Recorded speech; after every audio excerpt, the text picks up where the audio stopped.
Hey, I'm going to cover the best Superhuman alternatives. For those not familiar, Superhuman Mail is an email client. It's an alternative for Gmail or Outlook that helps you manage your email. This isn't a cheap product. It costs either $30 per month or $40 per month per user, depending on what plan you're on. If you want it to automatically draft replies for you or automatically label emails as they come in, that's the $40 a month plan. So this isn't cheap at all. In this video, I'll show you how Superhuman works so you can get an idea for it and if it's for you, and also some of the best alternatives such as Inbox Zero, whose pricing starts at $20 per month. Inbox Zero gives you a lot of the same features such as sorting emails, drafting replies, and many other features, and it integrates natively with Gmail or Outlook. So if we take a look at Superhuman, this is what it looks like. One of the really nice things about it is that you can do everything with the keyboard. Right now I'm hitting tab to jump between important and other. I'm going up and down, shift to select lots of items. So this is really nice.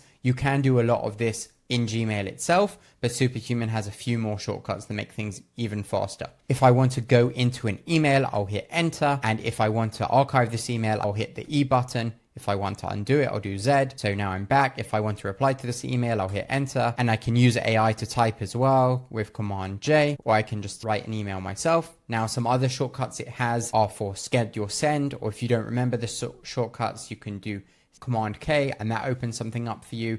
So you can do Command Shift L to do send later, for example. If we try that now, Command Shift L, and you can see I can send the email at tomorrow 8 a.m. So it's really snappy. I can hit enter and it will just automatically send for me. Everything in the app has shortcuts. So for example, if I want to discard this email, I do Command Shift comma. If we hit escape, we're back to the original list, and you can see every email here has been labeled as news.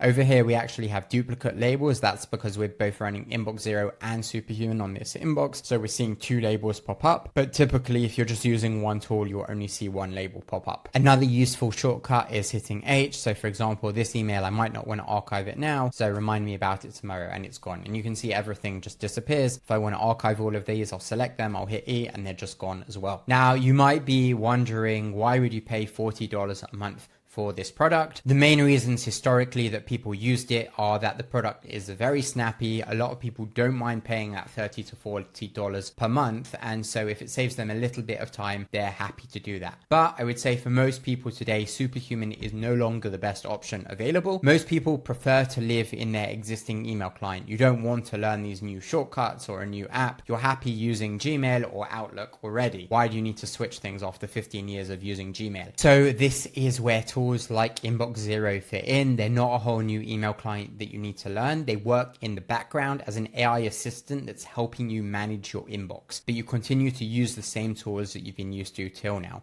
So here you can see a regular inbox. All these newsletters have been labeled as newsletter. All the emails needing a reply are here in this to reply tab. This is a Chrome extension that's free that you can add on, Inbox Zero tabs extension, but you don't need to use it. Either way, you can see here in Gmail, it's being labeled as needing a reply. And also because I haven't followed up, it's giving me a follow-up label so I can follow up on it. And every email that needs a reply also gets a draft reply written in your voice, ready to send. Now, there's some other really cool things in Inbox Zero. You can chat with your AI assistant to help you set up the app. You can also set whatever categories or roles you want. For example, if you want all contracts going to a specific label or folder, you can go and do that. You can also connect it to Microsoft Teams or Slack or Telegram. This is really handy if every time there's an email that you need to reply to, you get pinged on Slack, then you don't need to be going through your inbox all day, and you can even reply directly from Slack to the email. And there are a lot of other cool features like a bulk unsubscribe and bulk archive feature that help you clean up your inbox very quickly. For example, here you can see the AI report. I've received 79 emails from them in the last 3 months. I've only read 5% of them.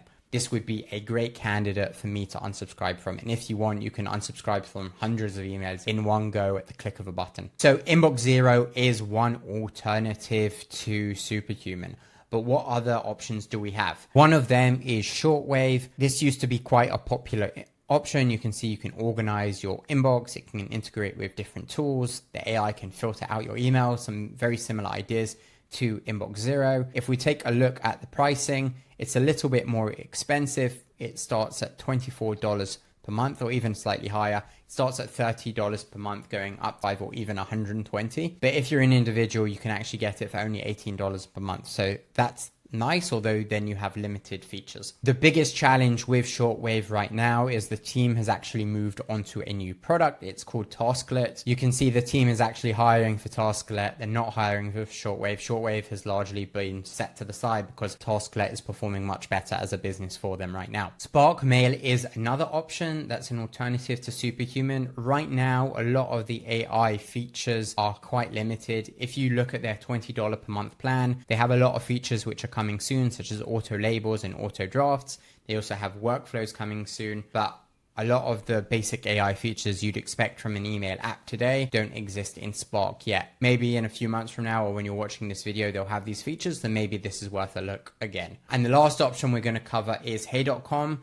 This unfortunately doesn't work with your Gmail or Outlook. You have to move over to Hey. It's by the team behind Basecamp. They created this concept of an inbox, basically an important inbox, only important messages. A lot of other stuff gets filtered out. You can see here the screener. So all these new people that are emailing you, you can say yes or no if you want to get emails from them. And then your inbox looks something like this. This is a little bit of an annoying one because it doesn't work with Gmail. You've got to pay $100 per year for your email, which isn't too expensive, but you're basically paying for what Gmail gives you for free anyway. And email isn't the sort of thing you want to change. So a lot of these other apps, if you stop using Superhuman or any of the other tools we mentioned today, you continue using Gmail for free. The challenge with Hey is that you're going to continue paying $100 per year for the email. If you want to move back over to Gmail, it's going to be challenging. So for most users, I would say it's not worth the effort. Hey.com had some hype a few years ago. I think honestly, they've largely put it to the side now,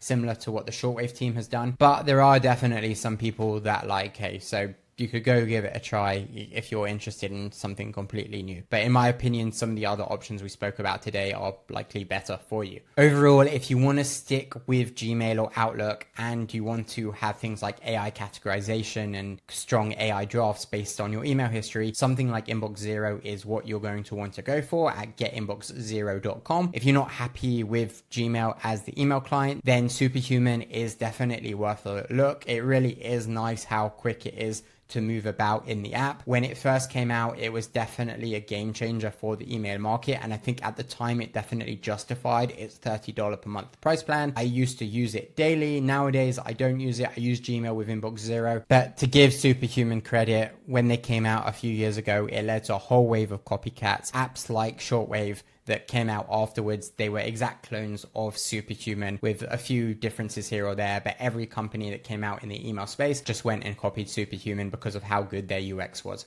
Today, I think it's overpriced for what you get for it. Most people will be better off using regular Gmail with an AI assistant add-on. I hope you found this video interesting. Let me know what your favorite email client is in the comments.